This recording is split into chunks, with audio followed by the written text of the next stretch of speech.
You know when you've been off-roading too much in the deep water. Look at this one here, Harv. It's completely full of water.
I've just taken the other one out and emptied that out. It comes off pretty easy, just three torque screws on there, and then take the bulb out and you can get to it. But these are those cheap Chinese replacement units, but I suppose it's just as easy to take them off and give them a quick empty out. So as you can see, just those three quick torque screws to come out. Careful you don't drop them down inside the bump, otherwise it's a 2-hour job then to actually get them back out. 1, 2, 3, and maybe by the power of YouTube we'll actually zoom this forward so I get my third screw out. There we go, that's the third one. I'll just leave that one slightly in there. Oh yeah, look at the wet in there. Let's undo the screw. Oh, have a look inside there as well. Lots of wet in there. Let's actually empty it out now. Lovely. And we'll just give it a quick rinse out with the jet washer.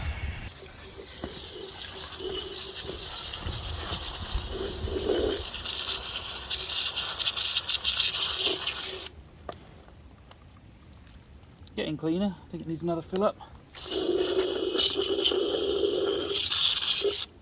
I do think these Chinese ones aren't as good as the originals, because the originals had some holes in them. Perhaps actually I should drill a hole in that now while I've got them out to let any future wear out, because they don't fully seal in any case.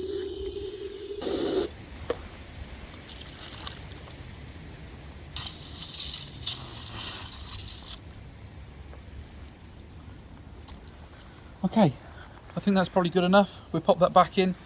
As I said, maybe next time when I've got my drill out here, I'll put a little hole in the bottom that just to let any water out in the future.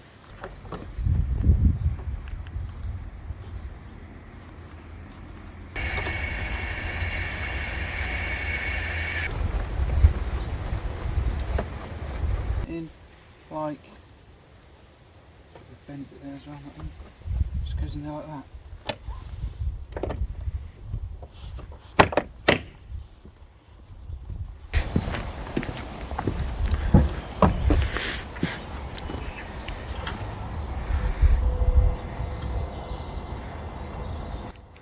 One of them.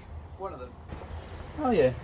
I guess that means that's time for some LED bulbs in there now then, seeing that wet must have blown that bulb. Oh well, that'll give me a chance as well to drill a hole in it when I get it out next time. The new LED bulbs arrived from Amazon. I think there was only about £8 or something like that. They look pretty much the same size as the originals in there. You can see it's got the same fitting and everything that's on there as well. We're going to fit those in. I've taken these out of the car now and give them a clean out, made sure I've got all the wet out of them. And interestingly, I said I was going to actually drill a hole in it, and what I actually found was they have actually got these little vent type pieces here. I found that it was actually got a bit blocked up. It has like a little cover on there, and it got quite sort of blocked up in there as well. So I've just cleaned that out, and I think that should be okay. So we'll put the bulbs in and go and put them back in the car and see how they compare. Actually, Harvey, that doesn't fit properly like that, because that actually must be a vent that goes at the top. to let any vapour out, I guess. So yeah, let's actually go ahead and drill a little hole in the bottom of it. I think that's the only way we're going to get that amount of water out of these, because I think however much sealing I probably tried to put on here, if I put some silicone on there, I don't think that's going to seal it, because all around the back here it had gaps and air holes in it. So let's quickly just drill a small hole back to the original plan on that place, which is going to be just exactly opposite there. So it needs to be in just there. Let's get that in close in there so that we can get any water. That'll let any water out, I think. Okay, all right, second go. Let's pop it back in. Put the bulb in. There. Get that in. Screw that in tight. Where's my Allen key gone? Well, not my Allen key, my Torx key. And hopefully that fits back in there properly now. Yeah, that's better, that fits now. Just do that Torx screw back up. Pretty much that first one done, make sure that's aligned. Get the next couple in. Last one for the chance for it to drop down inside the bumper. Made it. Okay, let's then pop the covers back on. Do I dare put them on without testing it? I'm sure it'll be fine. Make sure those clips are in there. Let's put those clips in that side first, it's easier I think. One, right, let's get that in that side there first. That's two. See if that works now.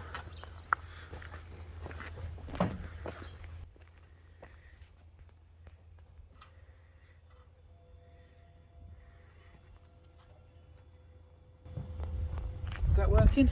Wow, that's nice.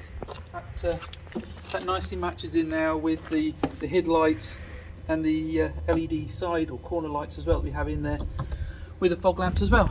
That's a nice little job. So as I said, those were the cheap. I think I paid something like about £15 each for the actual lamps, and then the bulbs off of Amazon as well, I think about £10.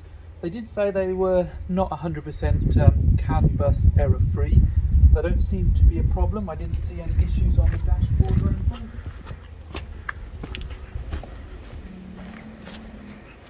Yeah, as you can see, no errors on the dashboard. It looks fine. It's all working great. Please don't forget to like and subscribe, because we've got a big film coming up in the next couple of days. We're going to be filming with Disco Off-Road. Brian, his D4's super modified, and we get to see all the tricks and things he's done to that. Also, it'd be great if you could pop over to our Instagram site, JT Cars, and also not to forget Brian's site on Disco Off-Road. See you end of the week then. Thanks, bye.